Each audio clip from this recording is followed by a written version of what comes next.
Well, brothers, we're excited to have a very interesting conversation here this afternoon. And let me just throw this question out. Is it okay to work just for a paycheck? Just for a paycheck? Well, the first thing I would want to say is, yeah, providing for your family is a good thing. And not providing for your family is a really bad thing. It's worse than an infidel, Paul said. So sometimes you just need to work in order to provide for your family. But the next thing I'd want to say is there's that Christian doctrine of vocation, where no job is just a job. It's a calling. You know, you're loving God and loving neighbor almost in whatever job you're doing. So I think someone getting a hold of that doctrine of vocation and thinking of their work not just for a paycheck would be a really helpful and important thing. Yeah, I think that's a very helpful concept that we embrace this idea of vocation. Julius, so if I'm working, say, as a janitor, I'm working in a kitchen and I'm just doing this job because my family needs it, how can I discover that God has a real purpose for me in that job? Yeah, I think Ryan mentioned earlier the importance of calling, and I think that's an important concept that we need to think about more carefully, not only as general believers, but even as ministers, as we train our people to think about their careers, their callings. You know, for me, as I think about calling, whether you're a janitor or a pro quarterback, whatever it may be, I think you have to bring three things together, three things in mind. The kind of unique gifts that God has given to you. Because I think God, when He creates us, He gives us unique abilities and skills that no one else has. So I think you need to take kind of a self-inventory of the unique gifting that you have. But I also think you need to think about your desires. I think God even gives us unique desires to do certain things with our lives. And so how does then our gifting, the unique skills that we've been given and experienced over the years, our desires kind of mesh together? And then the final piece of that is an opportunity. Where are the unique places that God has placed us? The settings, the context in which God places us, whether it's in a bathroom or in a locker room, right?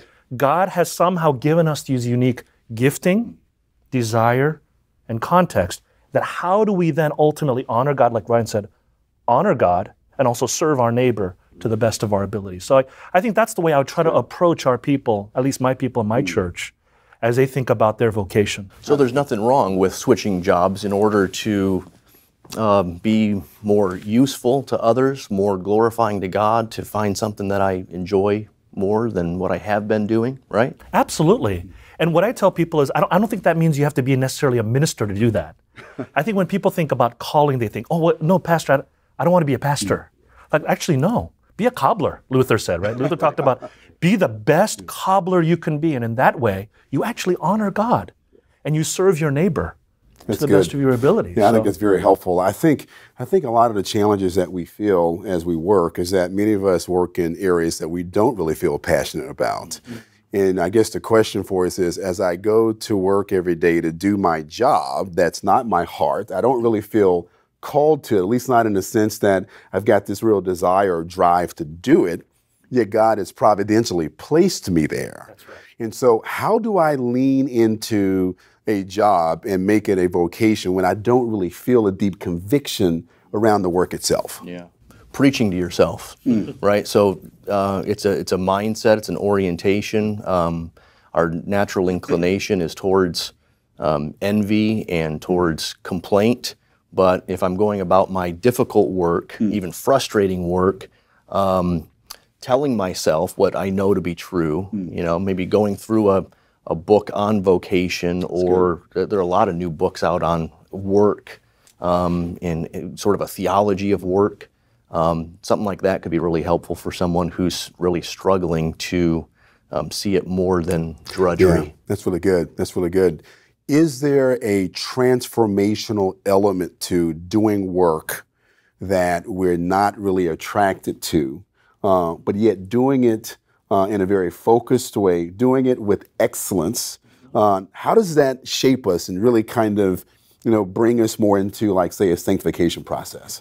Yeah, I think this is where our theology and what we actually believe about God matters. Doctrine actually matters. If we believe God is present in our lives every day, That's good, Julius. that God is actually present, that He's actually in control, that He's also good, that anything that we do, even if sometimes we don't feel like it, it's not unlike raising children, right? There are a lot of times I don't like raising my girls, but somehow God has placed me there. His presence is there.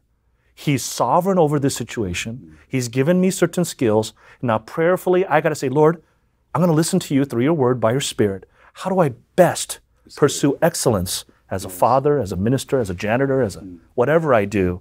Is that this is where doctrine and believing it and living out of that, I think, is really important. In the doctrine of the curse, I just was in Ecclesiastes 2, preaching it on Sunday, and it's called toil. Right, and so there's this unhappy business that God has given us to do, and yet the chapter ends with, there is nothing better than to eat and drink and have enjoyment in your toil. Amen. When God's in the picture. So it can be difficult, and I've got a theological category for that, thorns and thistles, right, and yet it can be more than just thorns and thistles. It can be the glory of God. It can be experience of His presence, and doing those first greatest commandment, the first and second greatest commandment. That's really good, brothers. This has been very helpful. The Lord has called us to be workers.